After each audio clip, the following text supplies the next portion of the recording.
যে ভাৰতবৰ্ষৰ যিগৰাকী তথাকথিত যুৱ নেতাই সংবিধান হাতত লৈ সংবিধান ৰক্ষাৰ শপত বাক্য পাঠ কৰে, সেই নেতাগৰাকীৰ পৰিয়ালে ভাৰতবৰ্ষত সংবিধানখনক ধ্বংস কৰিছিল, হত্যা কৰিছিল আৰু ভাৰতত কলা অমাৱস্যা নমাই আনিছিল।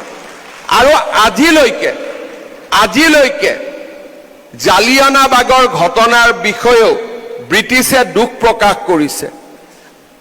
পৃথিৱীত হোৱা বহু ঘটনাত হিৰোশ্বিমা নাগাচাকিৰ পাৰমাণৱিক বোমৰ পিছতো আমেৰিকাৰ বহু ৰাষ্ট্ৰপতিয়ে হিৰোশ্বিমাত গৈ নিজৰ এক প্ৰকাৰে ভুলৰ অনুশোচনা কৰিছে, কিন্তু আজিলৈকে কংগ্ৰেছৰ কোনো নেতাই জৰুৰী অৱস্থাৰ বাবে আজিলৈকে ক্ষমা খোজা নাই। ইয়ে হৈছে ভাৰতৰ ইতিহাসৰ আটাইতকৈ কলংকিত অধ্যায়।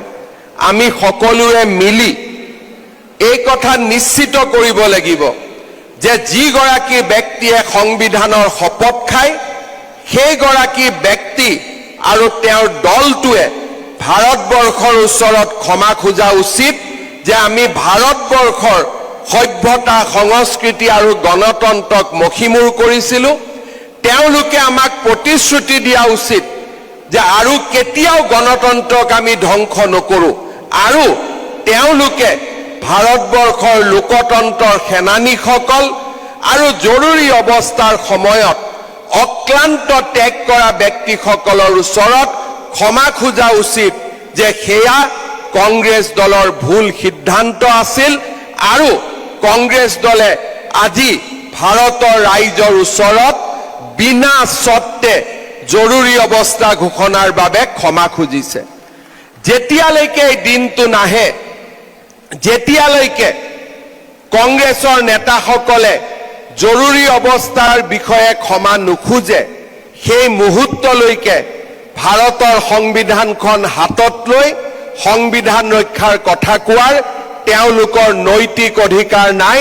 নৈতিকতাৰ কাঠামোত সদায় তেওঁলোক পৰাজিত হৈ থাকিব, আৰু ভাৰতৰ ইতিহাসে তেওঁলোকক কেতিয়াও ক্ষমা নকৰে।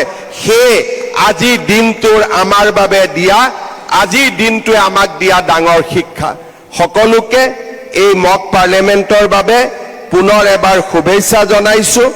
নতুন প্ৰজন্মই বছৰে বছৰে ধৰি এই কলা অধ্যায়ক স্মৰণ কৰিব লাগিব, কাৰণ আমি জৰুৰী অৱস্থাক পাহৰিব নোৱাৰোঁ, আৰু জৰুৰী অৱস্থাক আমি পুনৰ উভতি আহিব দিব নোৱাৰোঁ। We must not forget emergency and we must not allow emergency to come back again. সেইটোৱে হৈছে আজিৰ আটাইতকৈ ডাঙৰ শিক্ষা। বহুত বহুত ধন্যবাদ। জয় হিন্দ, বন্দে মাতৰম।